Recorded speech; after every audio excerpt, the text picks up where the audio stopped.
counter-proposal? Honourable members?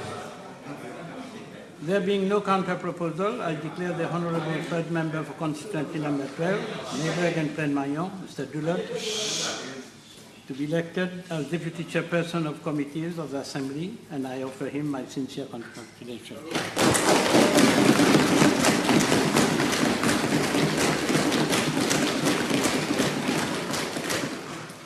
Mr. Speaker, sir, I'm privileged and honoured to have been elected to serve the Assembly as Deputy Chairperson of Committees.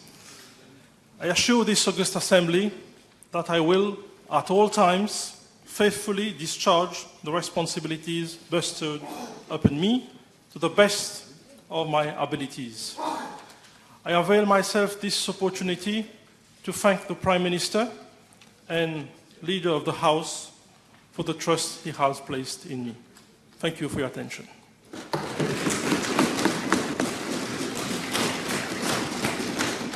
Announcements. Mr. Speaker, sir, it is with deep regret that we have learned of the demise of two former members of Parliament, Mr. Ahmed Reza Ghulam Mahmoud Ishaq, on Wednesday, 26th of July, at the age of 69, and Mr. Premdat Kunju, GOSK, on Thursday, 12th of October, at the age of 79. Mr. Speaker, sir, Mr. Ahmed Reza Ghulam Mahmoud Ishaq, commonly known as Mr. Reza Ishaq, was born in Port Louis on 11th of June 1954. He pursued his studies at St. Mary's College, and in 1972, while still being a student, Mr. Reza Ishaq joined the Star newspaper as journalist. In 1974, after his secondary education, he joined Bourgeoisie College as teacher, where he taught French, English, and sociology, a post he held along with the journalism profession.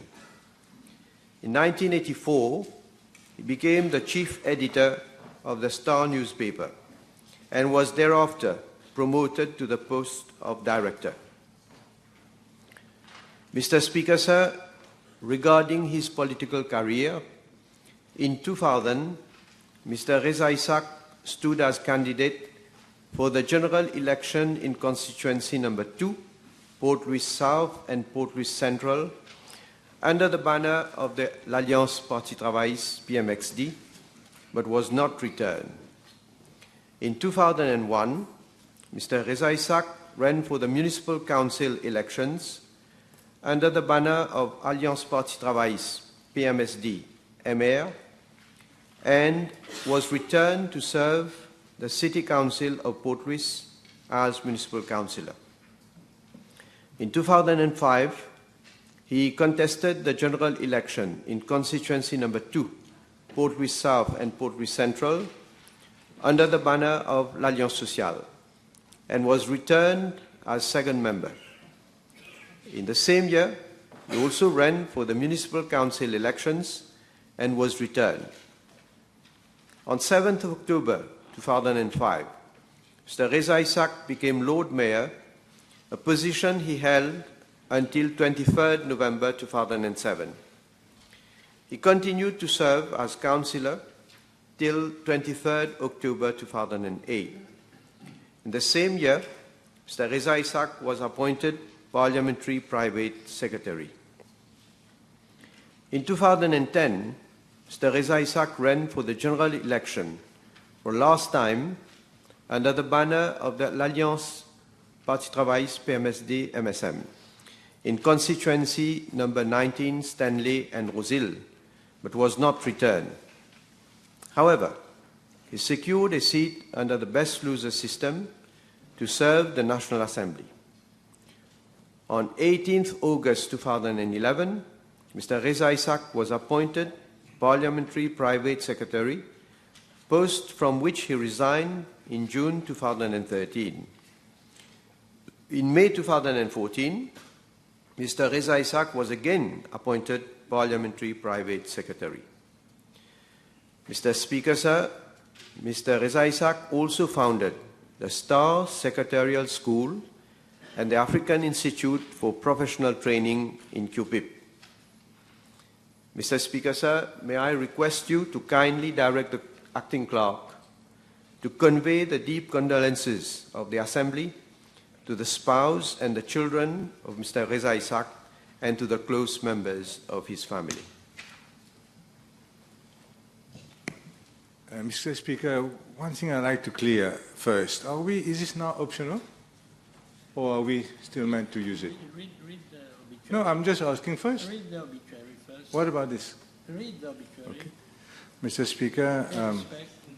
I of course associate myself with the tribute made by the Honourable Prime Minister to late Mr. Reza Isaac, former Parliamentary Private Secretary, former Lord Mayor and talented journalist. I also associate myself with the tribute made by the Prime Minister to late Mr. Prem Kumju, former Minister. I wish to inform the House... No, it's for Reza Isaac. Oh, you haven't done Kunju yet? Okay, all right. Okay, sorry. I therefore, Mr. Speaker, kindly request you to direct the acting clerk to convey our condolences to his wife and children. Second obituary. The clerk, you know. Honourable members, I associate myself with the tribute paid to the memory of the late Mr. Ahmed Reza Ghulam Mahmoud Isaac, former Member of Parliament, by the Honourable Prime Minister and the Honourable Leader of the Opposition, and I direct the acting clerk to convey the deep condolences of the Assembly to the bereaved family. Mr. Speaker, sir, Mr. Premdat Kunju, GOSK, was born on 31st July 1944 in Fontisac.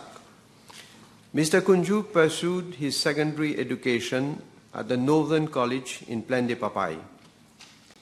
In 1962, Mr. Kunju started his career in the educational sector as secondary school teacher at the International College in Triolet. Thereafter, in 1964, Mr. Kunju joined the then Ministry of Education as primary school teacher, a post he held up to 1969.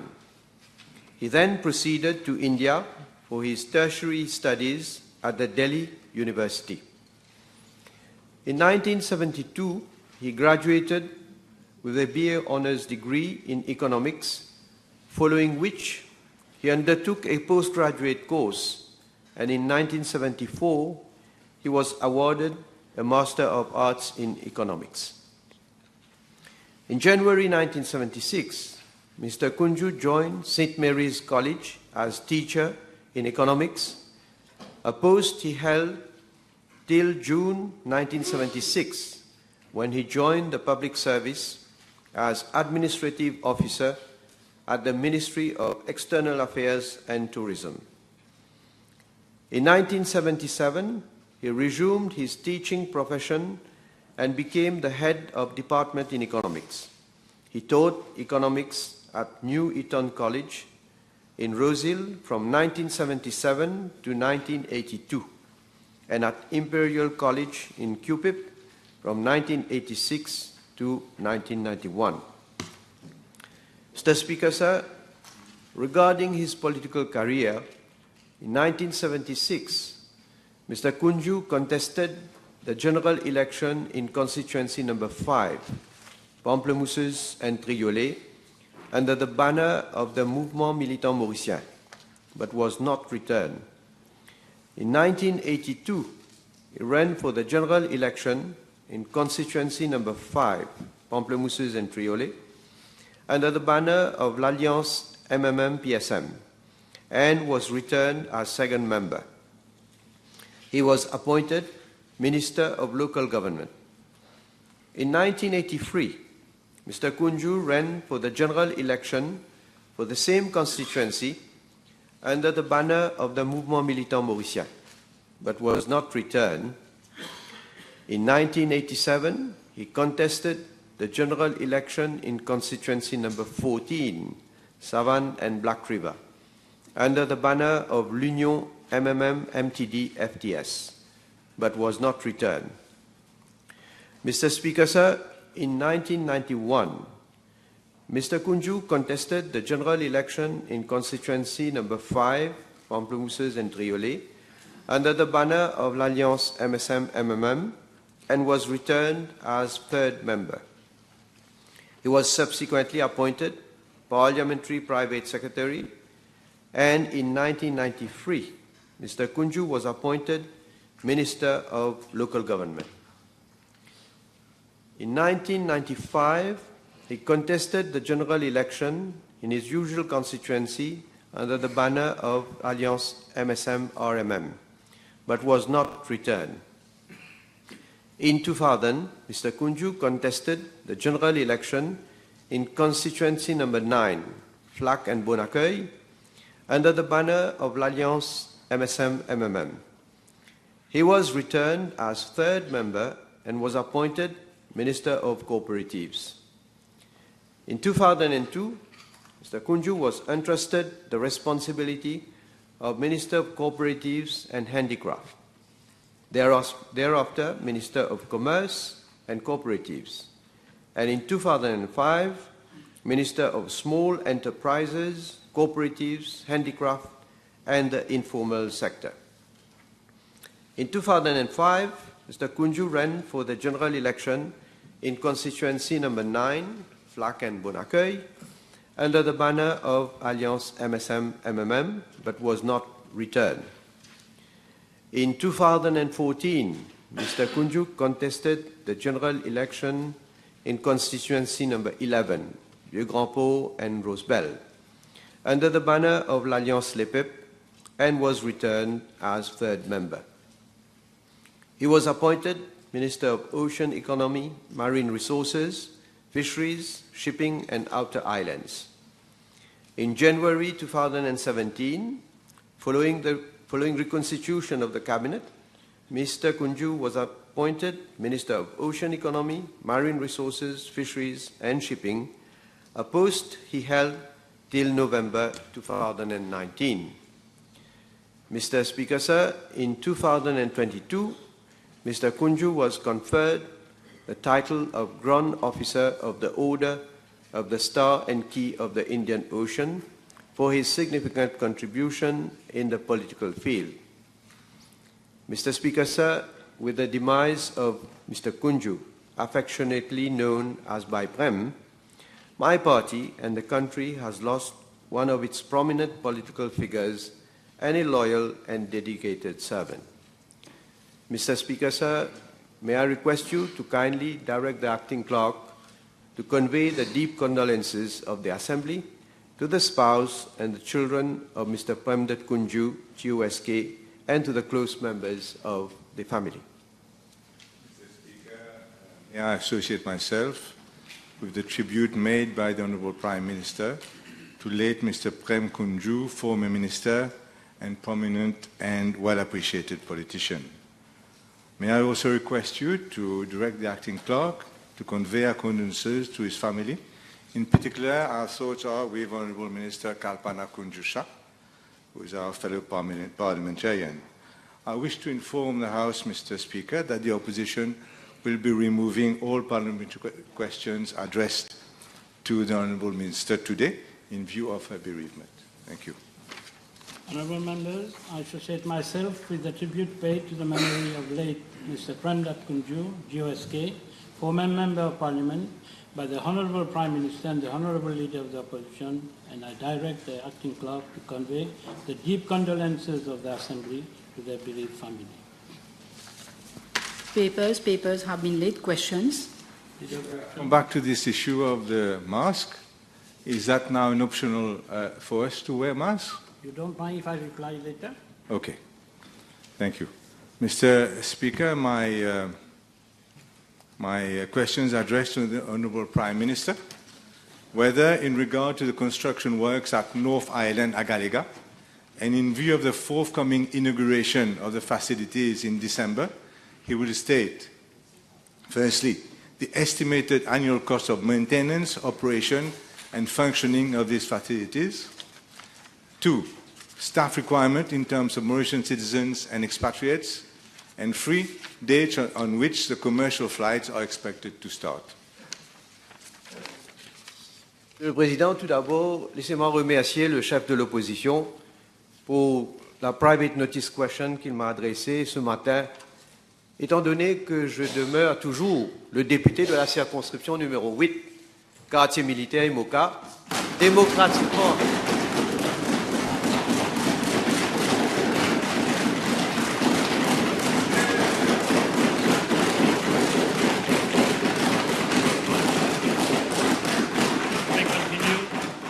Démocratiquement élu et avec le soutien des députés de l'Alliance mauricienne, je suis toujours le Premier ministre de la République de Maurice.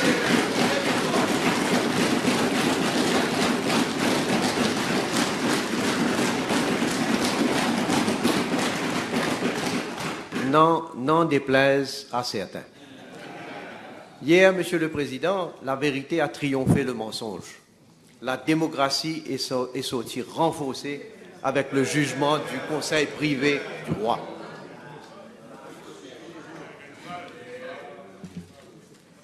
Mr. Speaker, sir, I will reply to this private notice question together with parliamentary question B1139 as they relate to the same subject matter. Mr. Speaker, sir, as I have stated on several occasions in this House, the agreement signed with the Government of India on the infrastructural projects in Agalega is intended only for the implementation of measures to promote, protect, and safeguard our maritime security needs in the following areas, among others: surveillance and monitoring of our vast EEZ of 2.3 million square kilometers, counter-piracy, counter-terrorism, and counter-narcotics and human trafficking, controlling poaching and illegal, unreported and unregulated fishing, provision of hydrographic services, promoting economic development, including blue economic initiatives, emergency response, including search and rescue, marine pollution response, and humanitarian assistance and disaster relief activities. The infrastructural development projects currently underway on the island will also go a long way towards improving the standard of living of our Agalean brothers and sisters, as it will generate significant economic activities on the island. I seize this opportunity to once again gratefully acknowledge the precious support and assistance that the government of the Republic of India has constantly been extending to Mauritius. I would refer the Honourable Leader of the Opposition to my reply to Parliamentary Question B810 at the sitting of the 27th of June 2023, where I inform that there are 2 main projects that are currently being implemented on the island of Agalega, namely the construction of a new airstrip and a new jetty. These projects are being executed by Afghans Limited and are being entirely financed by the Government of India. Mr. Speaker, sir, I am informed that civil works for both the new runway and the new jetty have already been completed. Works in connection with the associated infrastructure for the airstrip and the jetty are ongoing and are nearing completion and expected to be operational by December 2023. Mr. Speaker, sir, in this context, a provision to the tune of 250 million rupees has been made in the 2023-2024 budget for the acquisition of 2 tugs to enable the MV Troketia to berth at the new jetty. I indicated in my speech on the appropriation 2023 to 2024 bill that the two main infrastructural development projects for improving sea and air connectivity to Agaliga, that is the airstrip and the jetty, will be operational at the end of this year. I also underlined that these infrastructural developments will broaden the scope of economic activities of Agaliga and thus improve the standard of living of its inhabitants. Mr. Speaker, sir, over and above the two main projects, there are 6 other small-scale, people-oriented developmental projects that are being implemented in Agaliga. These projects relate primarily to socio-economic development, particularly creation of infrastructure in community development sectors and livelihood activities, amongst others. For these projects, the Government of India has extended a grant assistance of 169,572,867 rupees, Indian rupees.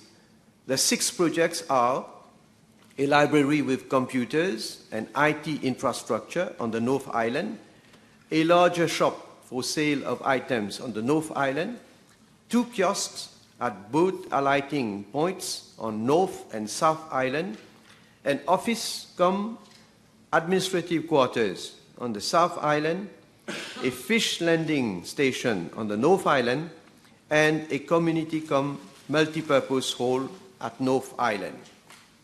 All these projects are expected to be completed by the end of November 2023.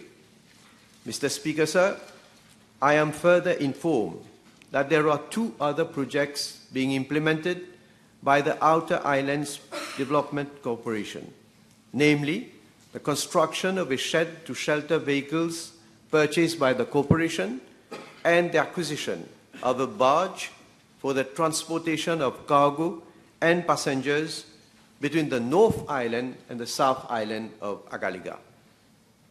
Mr. Speaker, sir, it is noteworthy that one of the main responsibilities of the Outer Islands Development Corporation is to provide decent accommodation to the inhabitants of Agaliga, as well as to the personnel of ministries and departments on the tour of service in Agaliga, while facilitating access to services such as health, education, water, electricity, and telephony and internet services. In this context, following a request made by the Outer Islands Development Corporation, the National Housing Development Company Limited is proposing to construct 50 housing units at Agaliga. The tender for works has been launched through the Central Procurement Board, and the closing date is on the 7th of November 2023. Mr. Speaker, sir, in regard to Part A of this question, I am informed that after completion of the airstrip and jetty projects, as per the agreement signed between the Government of India and the Government of Mauritius, all facilities will be vested in the Government of the Republic of Mauritius. A committee has been set up under the chair of a senior advisor of my office to coordinate the operationalization of the facilities and to evaluate and work out the cost related to maintenance, operation, and functioning of these facilities. The committee also comprises the Permanent Secretary, Prime Minister's Office, Cabinet Office, the Permanent Secretary, Prime Minister's Office, External Communications Division, the Permanent Secretary, Prime Minister's Office, Rodrigues, Outer Islands and Territorial Integrity Division, the Director of Civil Aviation, Department of Civil Aviation, the Chairperson and the General Manager, Outer Islands Development Corporation, the Resident Manager of Agaliga, the Technical Experts and Project Monitoring Team, the Acting Director General, Mauritius Ports Authority, the Acting Port Master, Mauritius Ports Authority, the Commander, National Coast Guard, the Assistant Superintendent of Police of the Police Department, the Deputy Permanent Secretary, Ministry of National Infrastructure and Community Development, National Infrastructure Division, the Deputy Director, Ministry of National Infrastructure and Community Development, the Energy Services Division. The committee is pursuing its work regarding cost estimates. Mr. Speaker, sir, in regard to Part B of the question, except for scarcity areas necessitating foreign expertise or unavailability of adequately qualified local human resource, the facilities will be manned by Mauritian personnel and will be under the overall control of Mauritian authorities. The committee I mentioned earlier is also looking into the human resource aspect.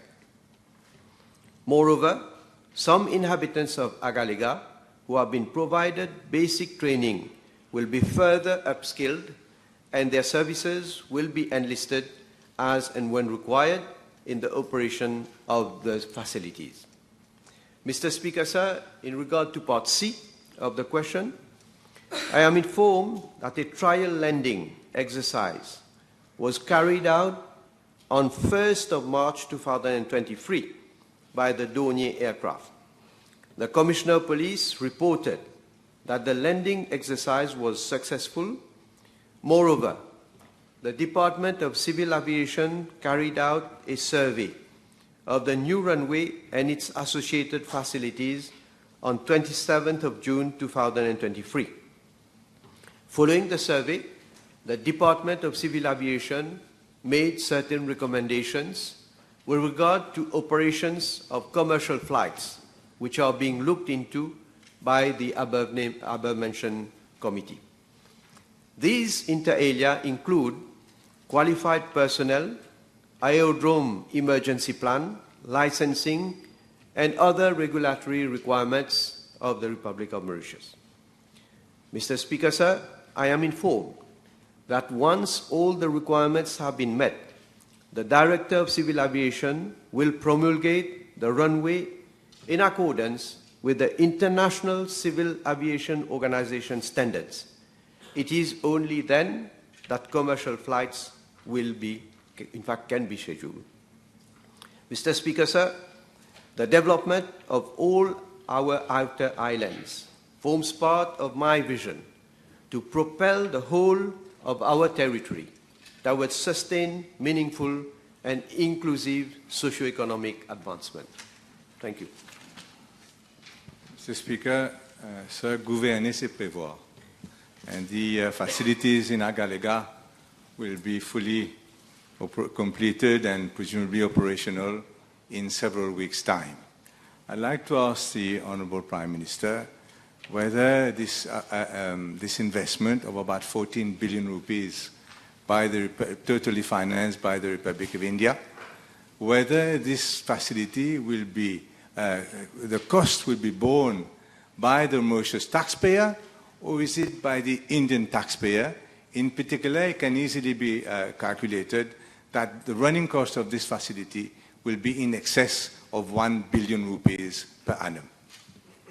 Well, first of all, till now we cannot say exactly what has been the cost of building those facilities. We are not yet completed, so in time to come, of course, I will be able to communicate the exact figure. But I can, I just remind the Honourable Leader of the Opposition that in the past PNQ that he himself has put to me, I had at that time already indicated an amount which those two projects would have cost. Anyway, no, it was less than that. But anyway, we will come to a figure once all those projects are fully completed. Now, with regard to building those infrastructure, I have said that India is financing the total cost of those two infrastructures.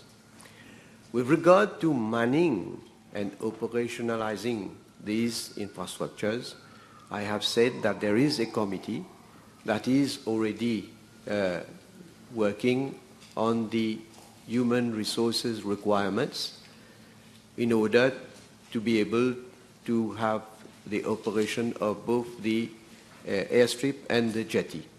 Now, there are some of our technical people who eventually will be posted there, but there are certain technical people where probably we will not have the required expertise here. So India, of course, stands ready to provide us with those personnel that are required, and those personnel, of course, will be paid by the Indian government. In regard to our personnel, of course, they will be met by salaries under a budget item from this government. But this, as again I say, it's still being worked out, and eventually, once those two infrastructural projects are fully completed and become operational, then we will know exactly how many personnel are posted there. According to the Prime Minister himself, the inauguration will be in a few weeks' time. So we're not talking about years. And is he seriously telling us that the government has no idea, no estimate of the cost of running that facility, either to the Indian government or to the Mauritian government, or as to the number of personnel that are going to be there? You've said yourself 162 dormitory rooms, whatever, and villas, etc., there for the personnel. You do not know at all who is going to man this as from in a few weeks' time. Well, Mr. Speaker, sir, we have an estimate. But look, I have to be serious when I give a figure to this House. The Honourable Leader of the Opposition wants me to give a figure of the cost for maintenance, for operational matters. Well, once we have a final figure, I will definitely provide it to the House. As far as maintenance of the infrastructure are concerned, maybe let me add that these maintenance costs will be borne by Government of India. But at this stage, I am not able to provide the exact figure with regard to how much we are going to spend for operating those two infrastructures. So, yes, we are looking towards inaugurating those infrastructures at latest, I hope, at latest by the end of December. Now, I say I hope because, you know, there have been, this project, there have been delays, number of delays for different reasons. Now, we are nearing now completion. And I hope if those are fully completed, we will hold the inauguration. But then, of course, in a few weeks' time, I will be able to give you the exact figure. I did ask for the estimated. I never asked for the exact cost. Now, it's a wonder that the Minister of Finance can even do a budget every year, if that would be the principle of how government works. I'd like to ask the Honourable Prime Minister, the Hindustan Times, very respected newspaper, has published recently an article saying that there are going to be, I think, 50 military officers from Republic of India who are coming to operate this facility. Is the Prime Minister telling us that the Hindustan Times is more au fait about what's happening in Agaligada himself? Mr. Speaker, sir, I do not rely on newspapers reporting. I have not brought all of those reporting from the media with me. I have some. All sorts of things have been said. You know, maybe there are so many that probably, I don't know if I can find. You know, some have claimed even that they are from the official source of government, which is totally false. Let me cite one which has been mentioned by our local media, and you know, some people have taken it very seriously. Even I was, you know, I wanted to find out more about what is called the Indian Defense Research Wing. Well, when you hear that, you are taken aback, eh? Indian Research Defense Wing, saying all sorts of things that we are going to accommodate frigates, destroyers, fighter jets. All sorts of things have been mentioned. And when I looked at this site, what it says, the idea behind this blog was to bring all coverage from mainstream media to a one-stop destination which lead to the creation of IDRW.org. Can you imagine not trying to find out reliable information, just basing on what any Tom, Dick and Harry has been publicizing and just bringing them all together. Now, I didn't rely only on this, what he says about this organization or whatever it is. I took the pain to ask the government of India, and I was informed, I have been communicated that this Indian Defense Research Wing is not an official source, it's just, if I can say, it's just blah, blah, blah. So, like that, there are so many blah, blah, blahs that have been reported in the press. But I don't rely on those. I have systematically been saying to this House, upon being questioned by the opposition, about the agreement that we have with India, and I have been providing as much information that I could to the House. My question was never about the Indian Research Wing. It is about the respected Hindustan Times, and a very specific question. Nobody is saying good or bad. We're just trying to confirm whether there are 50 military officers from the Republic of India about to go and operate the facility there, because you don't seem to be prepared with the Mauritian people to do so. And also, I would like to ask these military officers, are they going to be under the command and control of our Commissioner of Police? And will they require work and residence permits to go there? In which case, he will surely be aware of what is happening there. Mr. Speaker, sir, I have never said that I'm not aware. I have said in my reply that the committee is already looking into the issue of the human resources. And I have said, probably the Honorable Leader of the Opposition has not heard me, I have said where we have the required personnel who are qualified, they are going to be posted and they are going to support the infrastructure there. But where there is a lack of qualified personnel, we have an agreement with India that they are going to provide us with those human resources. This is what I said. And in a few weeks' time, I will be able to inform the House about the exact number of people who are posted and, of course, of their qualification, their technical background. But again, those personnel are going to be deputed from India to be able to operate those infrastructure. And therefore, I am not, again I say, Hindustan Times. Well, they can, I'm not casting any judgment on what Hindustan Times is, but they can report anything.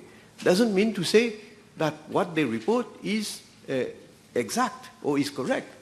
What is important to me is what the government of India says. Now that is, I take it seriously.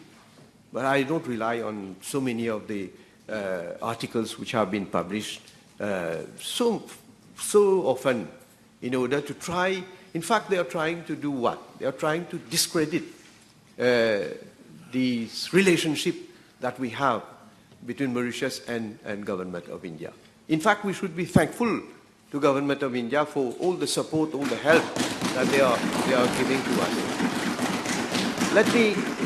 Let me remind the Honorable Leader of the Opposition. He was himself part of a government from 2005 to 2014. Can you imagine this runway has been damaged and flights could not be operated properly to transport passengers. Only emergency flights could be operated from 2005 to 2014 when the Labour PMSD were in government.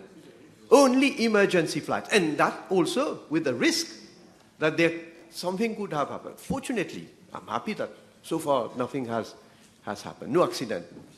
But we got risk people's lives just like that, And when we are building such kind of infrastructure, I think we should have been applauded for what is being done. Never before, how many times I have been in government with you also together, where we have been trying to upgrade this runway, upgrade the jetty. If you can, people do not realize when the ship comes to Agalega, it has to anchor at a distance. There must be a barge that will transport passengers from the ship to mainland. And barge has to carry all the cargo also. No, I'm saying what it used to be, what it still be now. But in a few weeks' time, right, this is going to change. We are going to, and this is why I say, Monsieur le Président, ça c'est du concret. C'est ça qu'on est en train d'améliorer, la qualité de vie des gens. Time will tell, because on a eu un procès d'intention, surtout, non seulement des médias, de la part de l'opposition, mais time will tell, and we will see. I'm happy that the Prime Minister used the term runway, not airstrip, because this runway is 3 kilometers long, longer by 1 kilometer for the new, even compared to the new runway in Rodrigues. So we have to get things right. And we would love, let me inform the Prime Minister, we would love to applaud what India has done, but we don't have any access to any of the agreements that you have signed, so we are unable to applaud one way or another. Now, Mr. Speaker, I'd like to confirm, will these foreign military personnel be under the command and control of our Commissioner of Police, and will each of them require a work and residence permit to work on Agalean soil? Well, first of all, Mr. Speaker, sir, yes, we are building a runway of that size. Do you think to carry out effectively maritime surveillance, you think you can use a Dornier to carry out maritime surveillance? You think you can use an ATR-72 to carry out maritime surveillance? Do you think you can use a commercial flight like the Boeing, like the Airbus to carry out maritime surveillance? You need specialized aircraft, well equipped, to be able to carry out maritime surveillance. So, I don't know what kind of world you are living in, But anyway, the agreement. Let me move. I don't spend too much time on one or the other. You talked about the agreement. It's confidential. I said there is a confidential clause in this agreement. And I have said repeatedly that both parties must agree to make it public. And India is not agreeable to make it public. And in fact, let me correct one thing which you have said in your last P&Q on this matter. You said that the Minister of Foreign Affairs had publicly stated that India has no objection to make it public.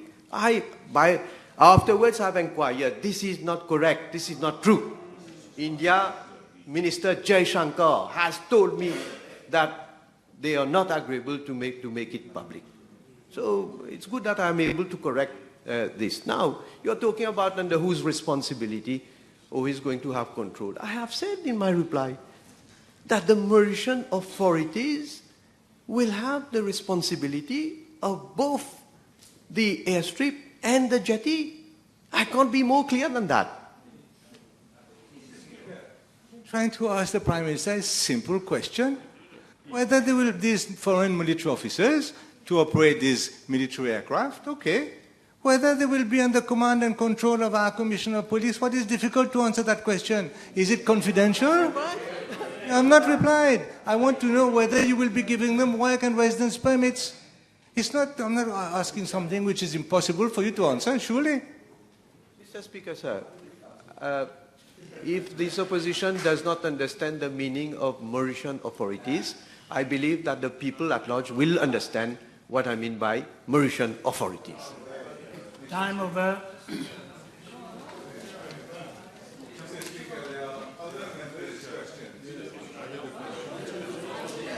Madam Clerk, you proceed. Prime Minister's question time. Honourable members, the table had been advised that PQB 1143 and B 1153 will be replied by the Honourable Minister of Finance, Economic Planning and Development. PQB 1154 will be replied by the Honourable Attorney General, Minister of Foreign Affairs, Regional Integration and International Trade. PQB 1150 has been withdrawn. I now call Honourable Navarro. B 1138. Mr. Speaker, sir, I shall reply to this parliamentary question together with parliamentary questions B 1144 and B 1148 as they relate to the same subject matter. Mr. Speaker, sir, as the House is aware, the United Kingdom excised the Chagos Archipelago from the territory of Mauritius prior to its accession to independence, in violation of international law and United Nations General Assembly resolutions, including Resolution 1514-15 of 14th of December 1960. The decolonization of Mauritius, therefore, remains incomplete. Since we assumed office in December 2014, no stone has been left unturned in our endeavor to secure the full decolonization of Mauritius. At the request of Mauritius and following extensive lobbying, the United Nations General Assembly decided by consensus in September 2016 to include on its agenda an item entitled Request for an Advisory Opinion of the International Court of Justice on the legal consequences of the separation of the Chagos Archipelago from Mauritius in 1965.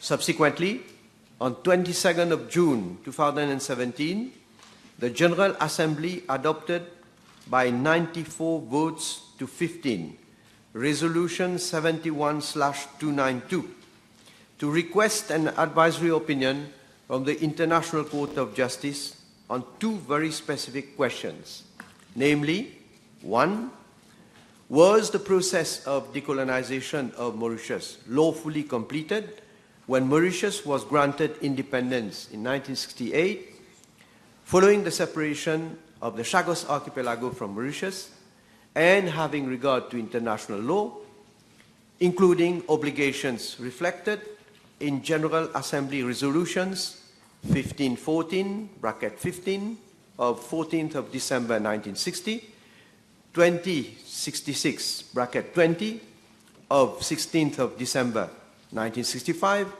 2232-21 of 20th of December 1966, and 2357-22 of 19th December 1967. Two, what are the consequences under international law, including obligations reflected in the above-mentioned resolutions arising from the continued administration by the United Kingdom of Great Britain and Northern Ireland of the Chagos Archipelago, including with respect to the inability of Mauritius to implement a program for the resettlement on the Chagos Archipelago of its nationals, in particular those of Chagosian origin. On 25th of February 2019, the International Court of Justice gave an advisory opinion in which it determined with respect to the first question, that the process of decolonization of Mauritius was not lawfully completed upon its accession to independence in 1968, in view of the illegal excision of the Chagos Archipelago from Mauritius. With regard to the second question, the court ruled that United Kingdom is under an obligation to bring to an end its administration of the Chagos Archipelago as rapidly as possible. The court also determined that the United Kingdom's continued administration of the Chagos Archipelago constitutes an unlawful act of a continuing character, entailing the international responsibility of that state. On 22nd of May 2019, the United Nations General Assembly adopted by an overwhelming majority of 116 votes to 6 Resolution 73/295 to give effect to the advisory opinion of the International Court of Justice. In this resolution, the General Assembly, inter alia, affirmed that the Chagos Archipelago forms an integral part of Mauritius, and that the United Kingdom's continued administration of the Chagos Archipelago constitutes a wrongful act entailing the international responsibility of that state. The General Assembly accordingly demanded the United Kingdom to withdraw its colonial administration from the Chagos Archipelago unconditionally within a period of no more than 6 months, that is, by 22nd of November 2019. The United Kingdom failed to meet that deadline. The General Assembly also urged the United Kingdom to cooperate with Mauritius in facilitating the resettlement of Mauritians, including those of Chagosian origin in the Chagos Archipelago, and to pose no impediment or obstacle to such resettlement. The General Assembly also called upon the United Nations and its specialized agencies, as well as all other international, regional, and intergovernmental organizations, including those established by treaty. Mr. Speaker, sir, on a point of order, the Prime Minister is repeating the exact answer that he gave to the Leader of the Opposition on the 4th July 23, word for word, exactly the same words. Order. Order. My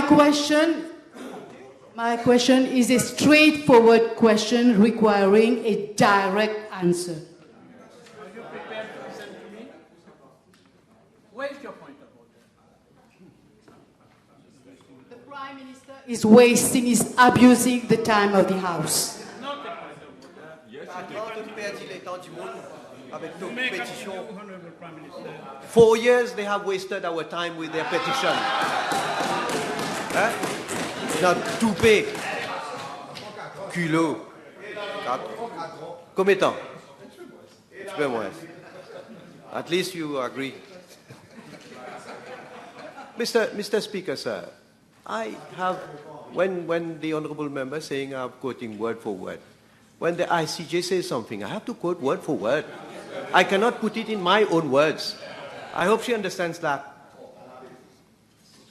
So, let me say again, the General Assembly also urged the UK to cooperate with Mauritius in facilitating the resettlement of Mauritians, including those of Chagosian origin in the Chagos Archipelago, and to pose no impediment or obstacle to such resettlement. The General Assembly also called upon the United Nations and its specialized agencies, as well as all other international, regional, and intergovernmental organizations, including those established by treaty, to recognize that the Chagos Archipelago forms... Don't obstruct, Honorable Member. Don't obstruct. Please continue.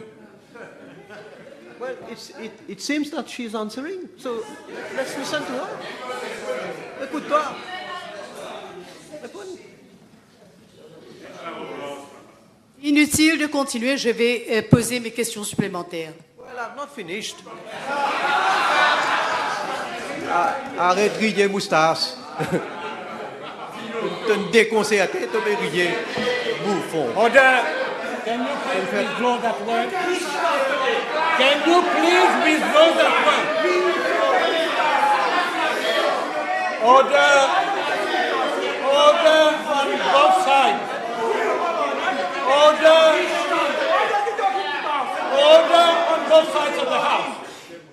Honorable Béranger, I heard you well. You said something which is unparliamentary. And this is the last time I'm asking you. If he withdraws, I will withdraw. I did not hear anything. I heard you. I am asking you to withdraw. If you don't withdraw, this word you have to withdraw from the bill. Honorable Bhagwan, please be careful. So I was saying, Mr. Speaker, sir, the General Assembly also called upon the United Nations and its specialized agencies, as well as other international, regional, and intergovernmental organizations, including those... Well, I'm being disturbed. Honorable Ayanava, please. Honorable Ayanava, you have put a question. You have to listen to the reply. Don't interrupt. And I maintain, I ask Honorable Paul Béranger to withdraw the word. I'm not withdrawing if he doesn't withdraw. And this is the last time I'm asking Honorable Béranger. I will rule. I withdraw.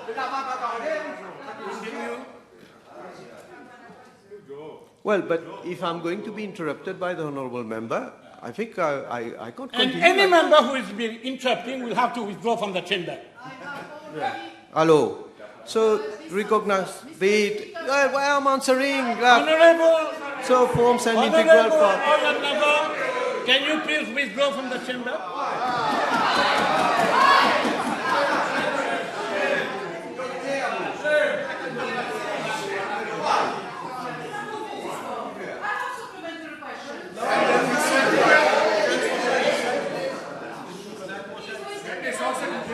So, yeah, may I continue? Yeah. To support the decolonization, well, I have to start again. The General Assembly also called upon the United Nations and its specialized agencies, as well as all other international, regional, and intergovernmental organizations, including those established by treaty, to recognize that the Chagos Archipelago forms an integral part of the territory of Mauritius, to support the decolonization of Mauritius as rapidly as possible, and to refrain from impeding that process by recognizing or giving effect to any measure taken by or on behalf of the so-called British Indian Ocean Territory.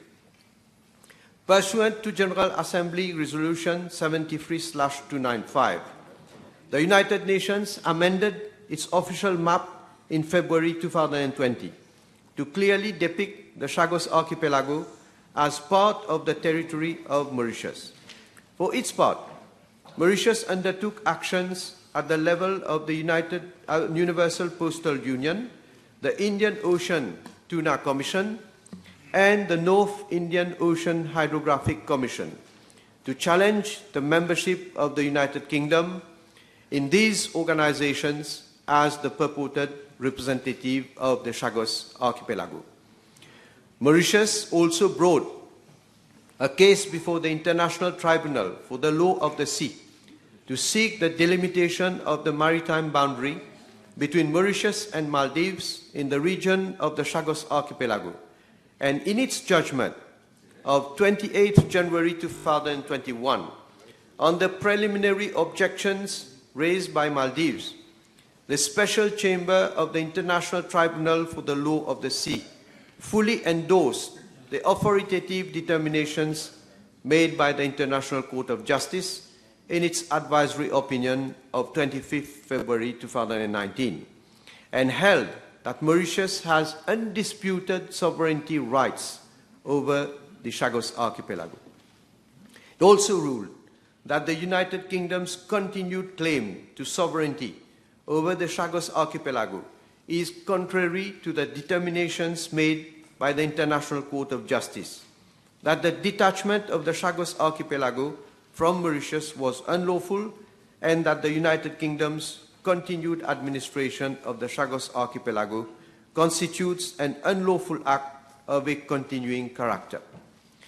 Mr. Speaker, sir, on 24th August 2021, the Universal Postal Union, a specialized agency of the United Nations, adopted by a majority of 77 votes to 6 a resolution which formally acknowledges that, for the purposes of its activities, the Chagos Archipelago forms an integral part of the territory of Mauritius.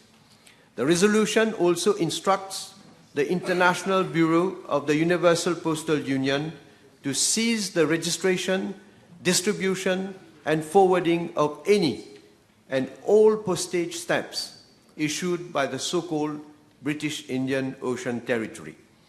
As for the United Kingdom's membership of the Indian Ocean Tuna Commission, the Commission decided at its last meeting in May 2023 that the United Kingdom will have to clarify the criteria in respect of which it claims to be a member of the organization before the end of this year.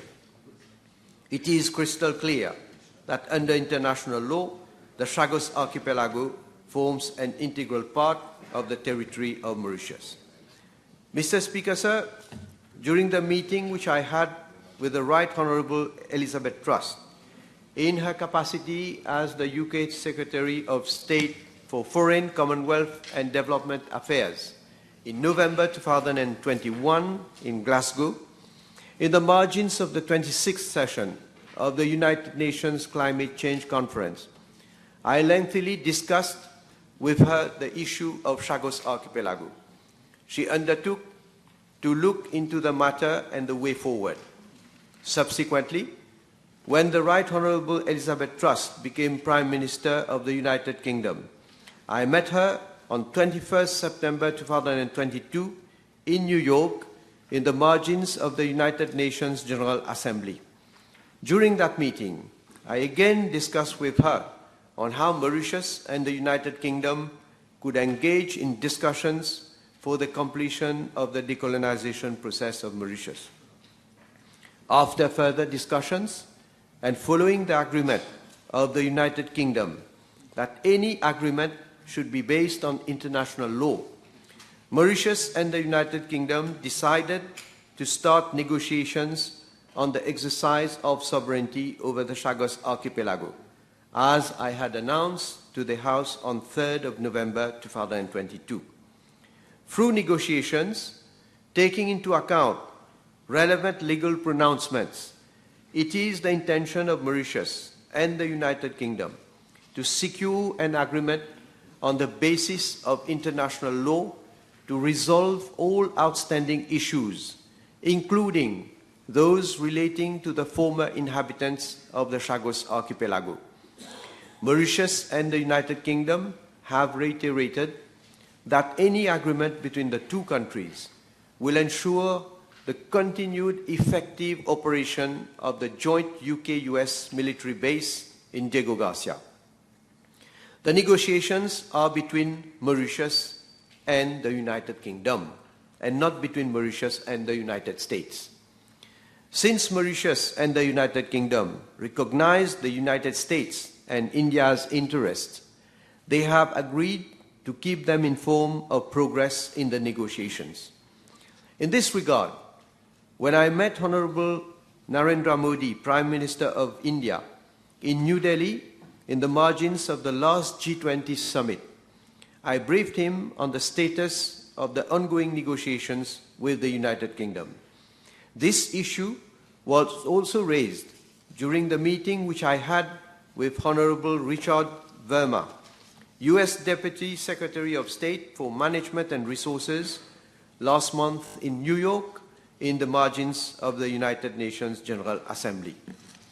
I have also been able to brief the chairperson of the African Union Commission on the status of our negotiations, given the crucial role played by Africa in our démarche. Mr. Speaker, sir, since my statement of 3rd November 2022 to the House, Mauritius and the United Kingdom have held 6 rounds of negotiations on 23rd and 24th November 2022, 11th and 12th January 2023, 23rd and 24th February 2023, 2nd and 3rd of June 2023, 31st of July and 1st of August 2023, and 26th and 27th of September 2023. Another round of negotiations will be held shortly. The discussions between Mauritius and the United Kingdom have covered issues relating to the exercise of sovereignty by Mauritius over the Chagos Archipelago, whilst ensuring the continued effective operation of the joint UK-US military base on Diego Garcia, resettlement of the former inhabitants of the Chagos Archipelago, strengthening our cooperation on a range of issues such as environmental and marine protection, improving security and tackling illegal activities in the region, amongst others. The negotiations are being held at the level of senior officials, alternately in London and Port Louis and in New York for practical reasons. The senior officials on both sides report to me and the UK Prime Minister respectively. I have personally been in touch with Prime Minister Rishi Sunak on this matter. Further to my phone conversation on 14th of February 2023 with the UK Prime Minister, during which we agreed to pursue the negotiations with a view to arriving at an agreement in the coming month, I met him on the 9th of September 2023 in New Delhi in the margins of the G20 meeting, and during our meeting we assessed the progress made so far in the negotiations between Mauritius and the UK on the exercise of sovereignty over the Chagos Archipelago. Mr. Speaker, sir, following the illegal excision of the Chagos Archipelago from the territory of Mauritius, all the former inhabitants of the Chagos Archipelago were forcibly removed by the United Kingdom in blatant violation of their basic human rights. Most of them were moved to Mauritius. Government is fully sensitive to the plight of the former inhabitants of the Chagos Archipelago and supports their legitimate aspiration as Mauritian citizens to return and resettle in their place of birth. Government is sparing no effort for the effective exercise by Mauritius of its sovereignty over the Chagos Archipelago in order to enable the implementation of a resettlement program which will facilitate the resettlement of Mauritians' Chagosian origin in full dignity and enjoyment of their basic fundamental rights as they currently do in Mauritius. In line with the strong commitment of government to implement a resettlement program in the Chagos Archipelago, the special provision of 50 million rupees made in the budget for financial year 2019-2020 has been maintained in the budget for this financial year.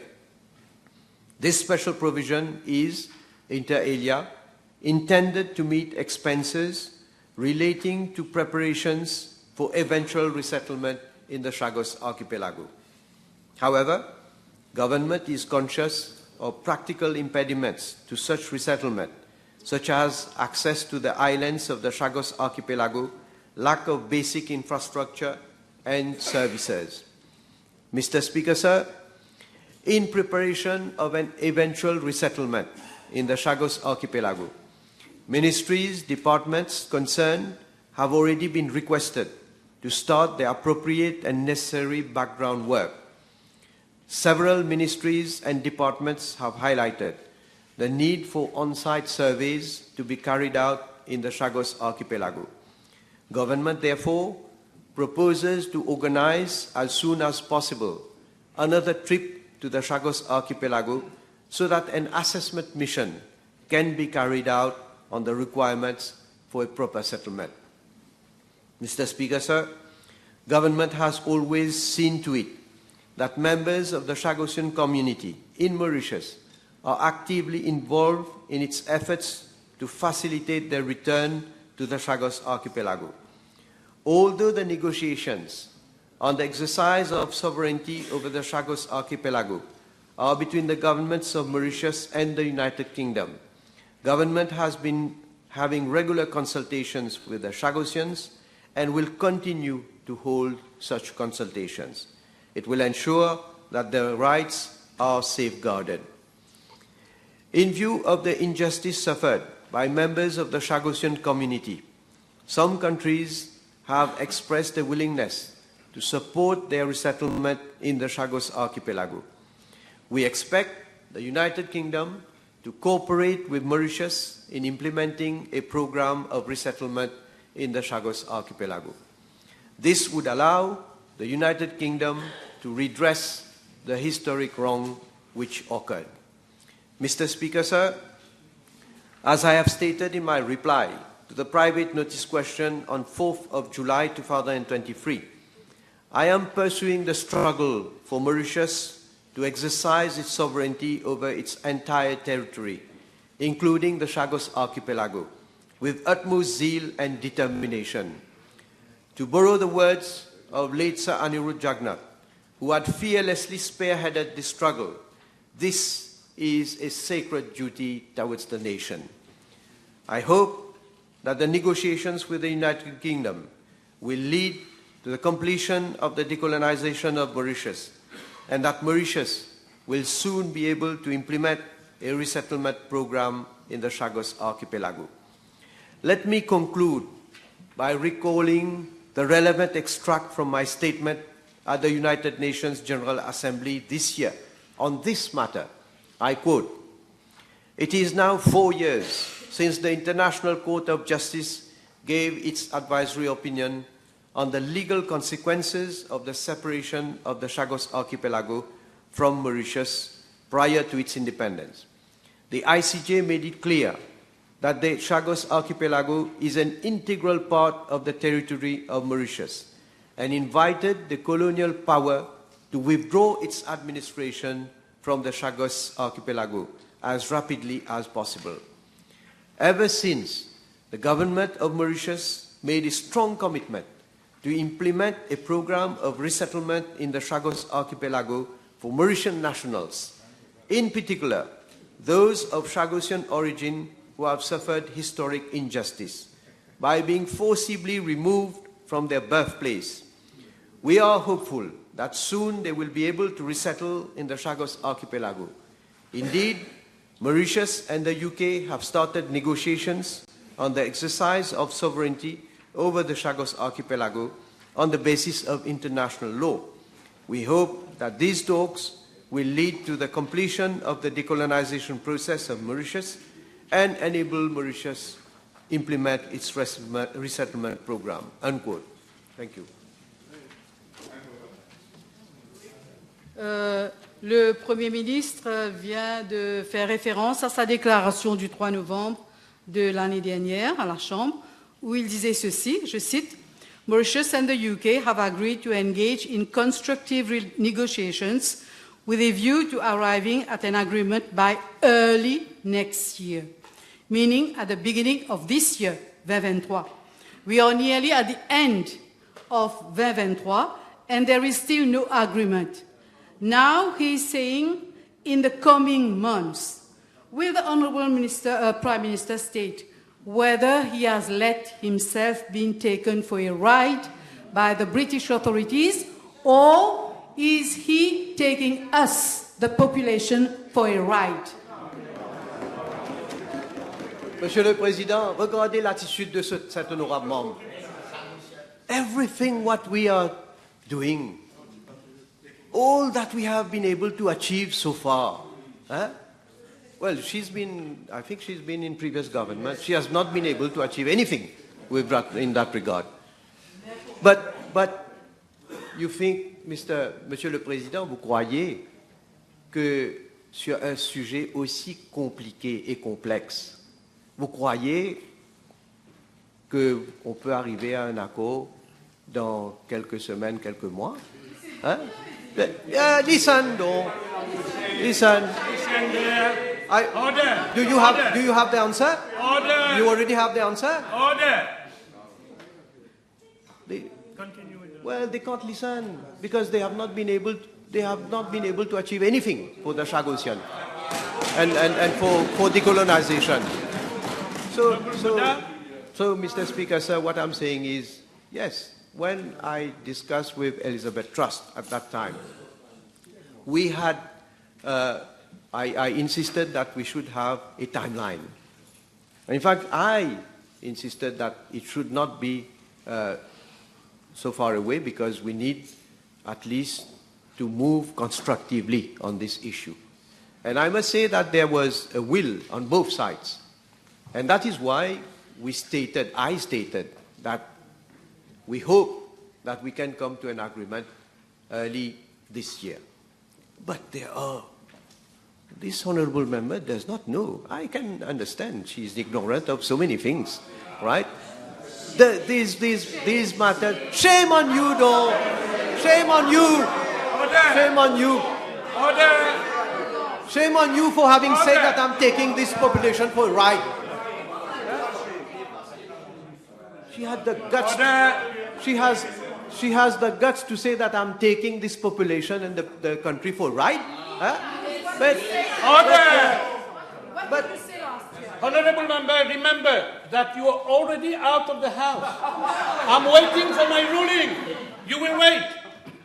We have, Mr. Speaker, sir, we have been able to adopt a resolution at the United Nations General Assembly. 1 minute. To seek an advisory opinion from the International Court of Justice. When some people here, including one leader and former Prime Minister, étaient en train de nous ridiculiser pour dire, l'honorable Paul Béranger avait dit, on n'aura même pas 10 votes, on n'aura pas à l'Assemblée nationale. La honte sur vous, la honte sur vous. Order! Both sides of the house, order! I'm ordering you out there, order!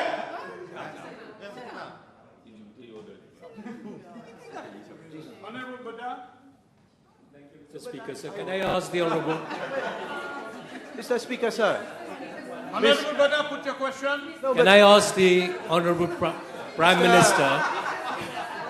Can I ask the Honourable Prime Minister whether, when there is going to be an agreement between the UK and Mauritius, whether he will bring this agreement to the House for the approval of the House and for the proper debate in the House because of the complexity of the issue? Mr. Speaker, sir, let us cross the bridge when we have already reached an agreement. Then we will see. Thank you, Mr. Speaker, sir. There has been an article recently published by the former British Prime Minister, Boris Johnson. May we know from the Prime Minister what is the reaction of our government following this publication? Thank you. Yeah. Mr. Speaker, sir, the recent article of Boris Johnson clearly shows that he is in total denial of the legal reality. As the International Court of Justice, the UN General Assembly, and the Special Chamber of the International Tribunal for the Law of the Sea have made it clear that the Chagos Archipelago forms an integral part of the territory of Mauritius. And as Mauritius has conveyed on several occasions, both to the UK and the US, as well as publicly, it has no objection to the continued use of Diego Garcia for defense purposes. In fact, in the context of the ongoing negotiations with the UK, Mauritius and the UK have reiterated that any agreement between them will ensure the continued effective operation of the military base in Diego Garcia. The continued illegal colonial occupation of part of the territory of Mauritius is in complete violation of international law and the rulings of the International Court of Justice and the Special Chamber of the International Tribunal for the Law of the Sea. Let me add that Mr. Boris Johnson has proved that he is not worth his own words. Following the decision of the United Nations General Assembly in September 2016, that Mauritius and the UK should engage in discussions with a view to arriving at a satisfactory resolution of the Chagos.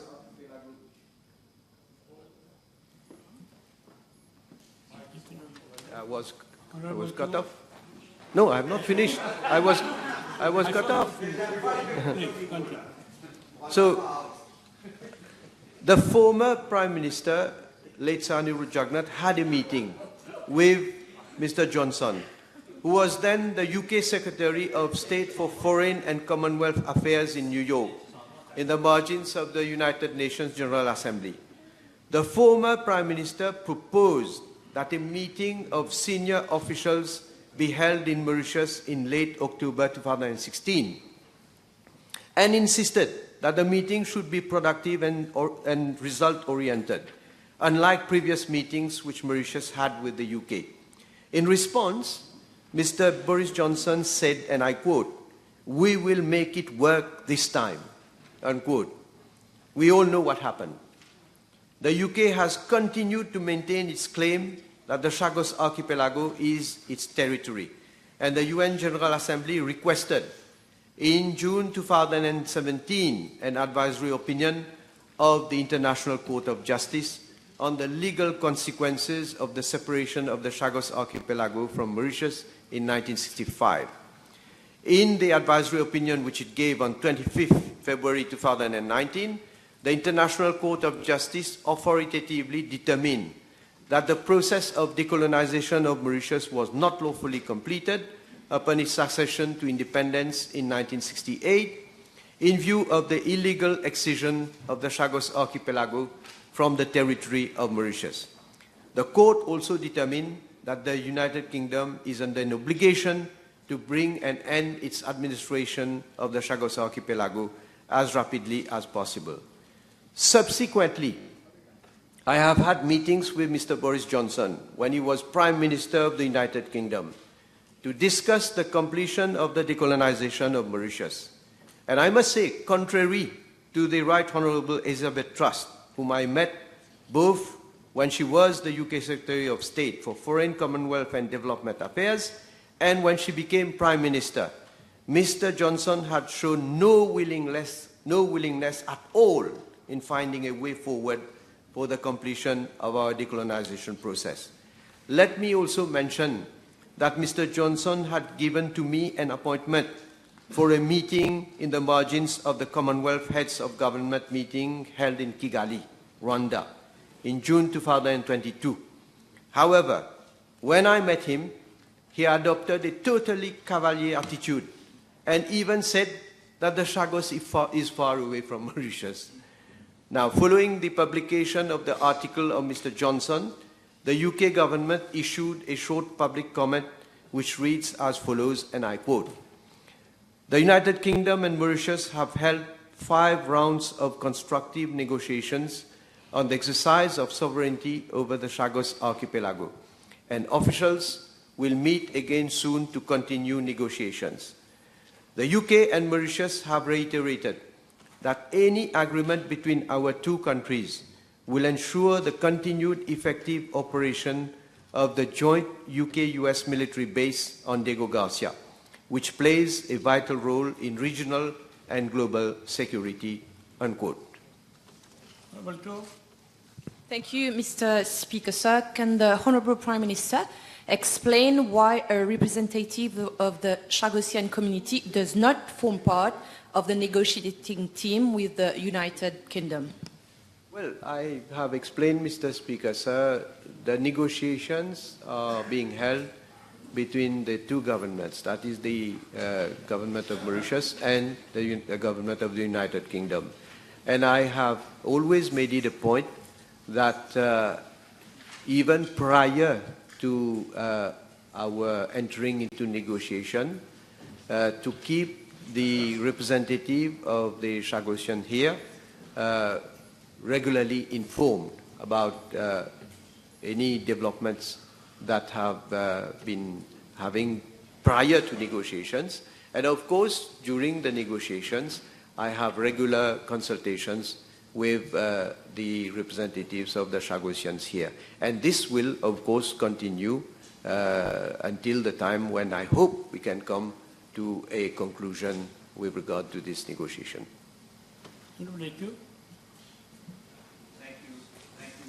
Thank you, Mr. Speaker, sir. Can we know from Honorable Prime Minister what is the amount of rent, if any, which has been claimed for the lease of Diego Garcia? Thank you. Well, this issue of rent is something that will be discussed. So negotiations are ongoing, and of course, when we will come to an agreement, I must say there are many issues that are being discussed. Rent would be one of the issues, because when we are discussing about an agreement for the military base to continue its operation in Diego Garcia, of course, we need to have a specific agreement with regard to their operation of the base. And one of the issues that will be discussed is the issue of consideration for that use. Members, I suspend the sitting for 1 hour and a half.